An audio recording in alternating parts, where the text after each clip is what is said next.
kurang lebih dari 9 tahun yang lalu, tahun 2016, kebetulan pada saat itu saya dan partner saya baru balik dari Singapura, jadi memang kita mau berfokus ke proyek-proyek residensial yang menjadi minat saya dan partner.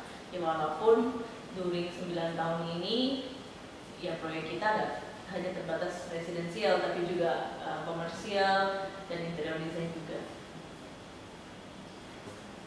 Tantangan terbesar pasti nomor satu adalah mencari project, mencari klien, karena pada dasarnya di bidang arsitek ini biasanya promosi yang dilakukan itu masih ke sistem mulut ke mulut, jadi dari kenalan ke kenalan, dan ya pada awalnya tuh memang lumayan susah juga untuk cari kenalan yang bisa percaya gitu, yang percaya sama pekerjaan kita, apalagi di awal-awal berdiri, karena kan portfolio pada saat itu belum banyak. Konsep Broadgate itu sebenarnya lebih ke kebutuhan klien, jadi nggak ada tema yang spesifik yang menjadi concern dari hero kita, walaupun ada beberapa hal dalam hal desain yang menjadi patokan, hal basic seperti rumah itu misalnya harus pencahayaannya baik, penghawanya baik, sirkulasinya baik, tapi di samping hal-hal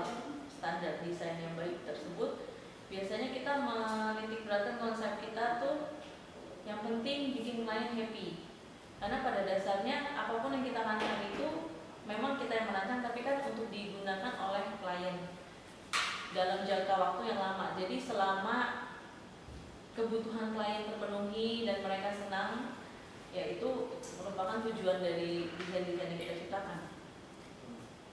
Semua rumah yang kita desain sebenarnya dari satu rumah ke rumah lain biasanya berbeda, karena itu tergantung sekali partikular dengan kebutuhan klien.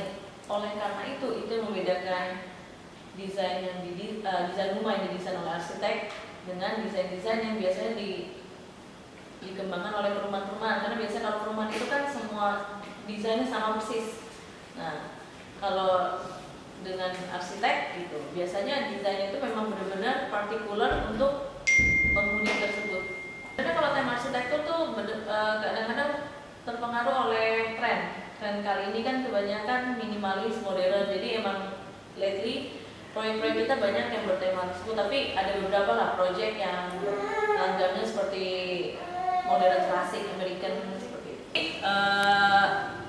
Dalam setiap kali kita merancang, saya tuh nggak pernah berhenti belajar. Sekarang kan banyak banget toolsnya, yang apalagi internet luar biasa. Kita banyak bisa dapat info-info dari internet, dari pameran bangunan. Nah, dengan aktif untuk look info that kind of stuff, yaitu bisa membantu kita dalam update tren yang ada di masa kini. Capaian utama dan yang paling besar sebenarnya kita 2 tahun lalu baru aja menyelesaikan project ini lumayan gede, jadi kayak satu komplek yang terdiri dari 2 bangunan, dan itu luasnya kurang lebih 10.000 square meter itu, dan itu project yang cukup besar karena kliennya juga perusahaan yang very notable di Indonesia. Menurut saya itu yang paling challenging dan paling achievement yang terbesar di umur saya yang relatif masih muda, saya bisa menyelesaikan proyek sebesar itu. Sebenarnya gini, Broadgate ini kan saat ini adalah perusahaan arsitektur dan jasa konsultan arsitektur dan interior design. Saya pengennya sih bersama tim, ya kita nggak berhenti di sini ya. Jadi nggak hanya menjadi seorang arsitek ataupun interior designer. Kedepannya kita lagi riset nih tentang furniture. Jadi hopefully bisa mengembangkan bisnis kita di bidang furniture, jadi lebih ke desain produk, penjualan dan beserta penjualan furniture tersebut.